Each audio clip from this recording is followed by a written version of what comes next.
So ito po, wala po talagang katapusan comment, no, kung nagpa-botox daw po ba ako. Hindi po ako nagpa-botox kasi number one, ang botox po ay isang toxin.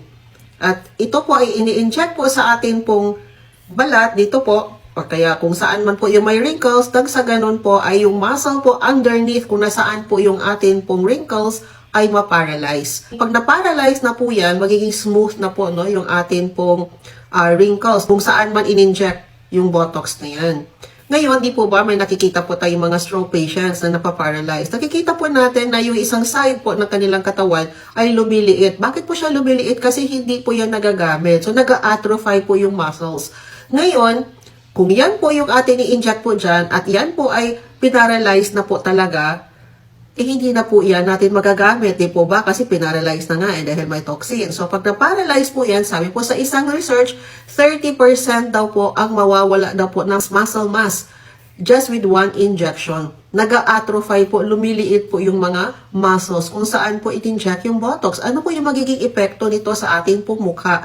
Siyempre, mani-disfigure po tayo kasi ninipis na po yung ating mga muscles, atrophy na nga, di ba? So, yung maumbok po natin na mukha po dyan, ay mawawala na po yung umbok na yan. At ang mangyayari naman, kasi nga na-disfigure na po yung mukha mo, nawala na po yung mga umbok, nagiging mas manipis na po yung forehead mo, parang flat na po yan, kailangan naman po natin ng more surgeries para lagyan naman po natin ng mga fillers po yan, nang sa ganon po bumalik po siya doon sa itsurang normal.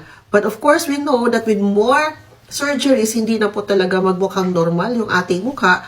Kung hindi, magmumukha na po tayo merong maskara. Di po ba? So, yun po yung isa magiging side effect din ng pag nagpa-botox po tayo lagi. Kasi nga, hindi na po magiging normal looking yung ating pong mukha.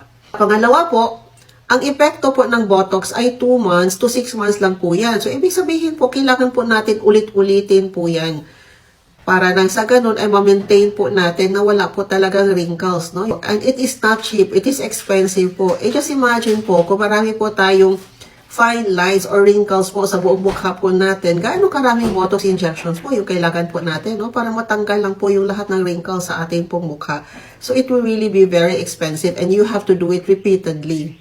Alam niyo po ba na kaya po marami po talaga tayong wrinkles dito po sa ating pong noo at lalong-lalo na po yung parang 11 po dito dahil palagi po talagang maraming tension dyan sa ating pong noo. Buong araw po yan.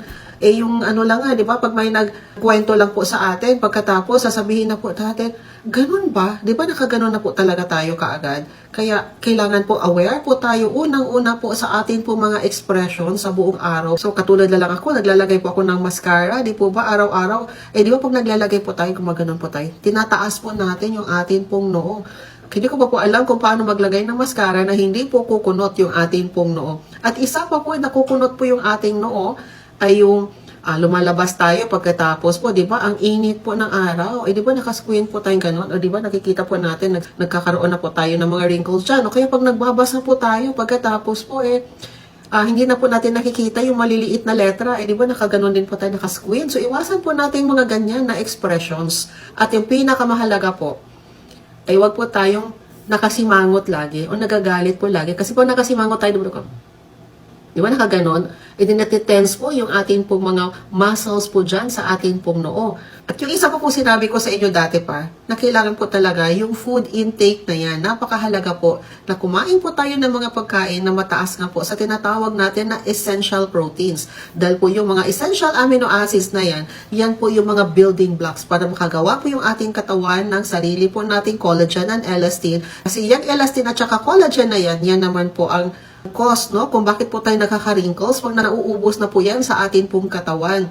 So, kaya kailangan po natin talagang kumain ng mga pagkain na marireplenish po yung ating pong collagen and elastin na yan sa ating pong katawan. At yung isa pa pong beauty tip na nasabi ko na po sa inyo ay syempre yung local application, di ba? Yung paglalagay natin ng VCO with garlic and onion peels, yung paglalagay po natin ng beeswax as moisturizer, yung mineral spray na yan kasi nakakatulong po yan na palagi magiging moist at hindi mag-dry yung ating pong balat at nakaka-prevent din po yan sa mga sun damage, no? Na sanhi din po ng pagkakaroon po natin na hindi lang po ng melasma kundi pati din po ng mga wrinkles na yan. Meron pa po ako ituturo sa inyo at ito naman po yung facial exercise na pwede po natin gawin sa umaga at saka sa gabi naman. Pagising po natin sa umaga, kahit nasa kama na po tayo, ay gawin na po natin ito kaagad kasi nakaka-release po ito ng tensyon at nakaka-improve po ng mga lymphatics po natin. No? So, ang technique po, ito po, gagawa po tayo ng fist, no? Yung knuckles po natin. At ilalagay po natin ito dito po sa gitna. Ayan. Tapos po, magbibigay po talaga tayo ng pressure kasi acupressure po ang gagawin po natin at babanatin po natin yan hanggang po doon sa atin pong temples. Ayan, balik ulit. Ganyan lang po. Gawin po natin yan 10 or more times. At dapat po, pag ginagawa po natin yan, kasi nakahiga naman po tayo, na kailangan pong relax po yung ating pong shoulder, yung ating pong likod. Kasi alam niyo po ba, na itong muscle natin dito, napakalaki po niyan. Hanggang dito po yan sa may likuran. Kaya napakahalaga din po na pag ito ay ginagawa natin na exercise, na i-relax din po natin yung ating pong shoulder at yung ating pong back. Pwede din naman po na gawin po natin yan habang po yung ating bunganga ay nakaganon. Gumawa po tayo ng big O.